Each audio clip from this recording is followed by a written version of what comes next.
dal leen ak jàmm ñu koy taxan yéeni kay xëyndoo tàmbale ko gannaaw bi nga xamante ni si créé nañ commission d'enquête naka parlementaire askanu Sénégal naka fintoon yi ñoo ngi jaaxle ñoo ngi xii ni militaire géopolitique bi nga xamante ni si moom la policier nekke ak ñun sénégalais naka fintoon yi daanaka tiit nañu sëngéem nañu ndax jàpp nañu fintoon naka policier nañu dunde ak moom métti na te ñoo ngi crainte naka di am tiitaange boo xamante ni si boo moytul mën nañu dàqani di wéy la élection te ñoom askan naka bëggatuñu loolu dañoo bëgg rek élection yi dal dee am pil yéene kaay bi témoin élection yi am bu noppee naka ñu doog a jublu nag ci problème bu sénégalais ndax fintoon yi sonn nañ damm nañu tàyyi mënuñoo dëkkee di dund coono boobu ba noppi nag ñuy waxu dàq élection il faut nag ñu amal élection yi su ko defee nag loolee footee boor nu mën a jublu naka ci jiite yi askan wi mën a liggéeyal askan wi ndax dëkk bi fi ñu toll nii naka daanaka ci guuta dëgg la ne division nag ak renvoi présidentiel bi ak comportement interrogé ñoom ñëpp nag daanaka fi ñu toll nii bëgg nañ parenthèse boobu ñu dal di koy tëj te jublu naka véritablement ci jafe-jafe yi nga xamante ni si moo lalu askan wi vox populi dikkaati présidentiel 2024 risque nag reportu élection boobee nag yéenekaay bi ne moo ngi alerté professeur Moussa Diaw la xëy doxal naka kàddu jox ko ci biir yéenekaay bi moom professeur nee na Macky Sall naka dina retrouver ci situation boo xamante ni si xel mu ne su ko wax lan rek la Macky Sall mën a gagné bu fekkente ne ci dafa reporté yooyu élection moom la ñëpp xamul nag il faut que naka mu sauver Sénégal mooy fexe rek ba processus électoral boobee mu dem boo fi yegg fa nga xamante ni fa la war a yegg élection yi war a amal ñu amal ko lañ ca war a def yëpp ñu def ko moo gën nag ñu wax waxu dàq ndax loolu naka du arrangé li nga xamante ni si moo di réew mi tenue à bonne date naka ak présidentielle 2024 Macky Sall dafay fayir fa nga xamante ni si Senghor Diouf ak Wade naka réussir nañ ko ndax Macky Sall dina ko réussir am déet ab laaj la woo xamante ni yéenekaay bi xëy na koo fësal yéenekaay bi di l'observateur xëy fësal leneen moo di manœuvre gi nga dàqandi élection présidentielle yooyu on joue avec le feu safara la wuy këpp gaal kenn du ko woy ci tefes yéenekaay bi ne nag crise institutionnelle institution yi nag jafe-jafe dëgg la ñu am ak argument vu de l'esprit yéenekaay bi ne conséquences politiques yi ak sociales ci gannaaw bi nga xamante ni si dàq nañ élection yéenekaay bi xëy na si di si artu Aliou Ndiaye mu Ndiaye Cissé ak Birahim Seck ñoom ñu nekk société civile bi naka ñoo ngay artu ñoo ngay dànkaafu ngir rek élection yi ñu bañ koo dàq ana lan moo lalu rek ci agitation suspect naka si politique ak médiation yi nga xamante ni si moo intéressé jeu trouble bu APR ak PDS fi ñu toll nii tànk ba ñu teg moo di fexe rek bu élection yi dal di koy dàq ndax du pari boo xamante dañ koo risqué ñoom PDS ak Benno Bokk Yaakaar suñu quotidien yi ni kaay xëy na see fësal ne na rapport présidentiel boobee article 52 bu constitution di ci àddu éclairage naka Ndiogou Sarr enseignant chercheur naka ca droit public ca université Cheikh Anta Diop bu Dakar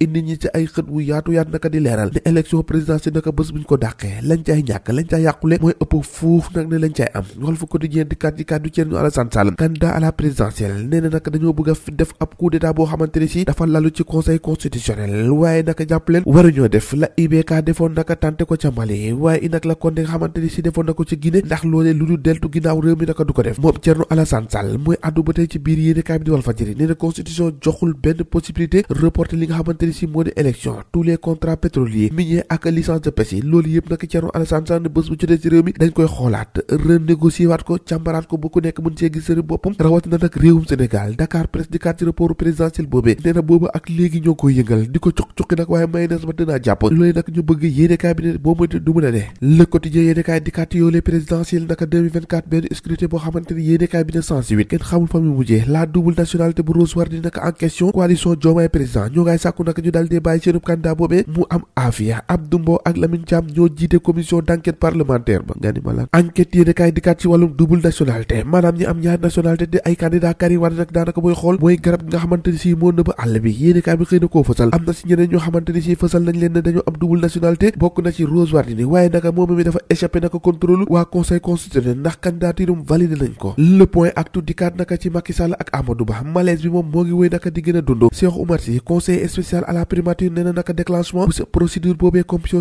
d'enquête naka sa palais ba la jógee commission d'enquête parlementaire ba naka commencé na liggéeyam si téeméer ak ñaar fukki maire yi nga xamante ni ñoo pare woon Amadou Ba moom Mame Mbaye Niang nee naka 92 ya maanaam naka juróom-ñeent fukk ak ñaari naka bàyyi woon nañ ko bu ñu sukkandikoo ci kàddu yi nga xamante ni Mame Mbaye Niang doot na koo fësal Amadou Ba invisible aux côtés de Macky Sall fi ñu toll ni Amadou Ba kenn gisu ko kenn séenu ko ci kanamu Macky Sall les ko yéene kaay ne cas sur table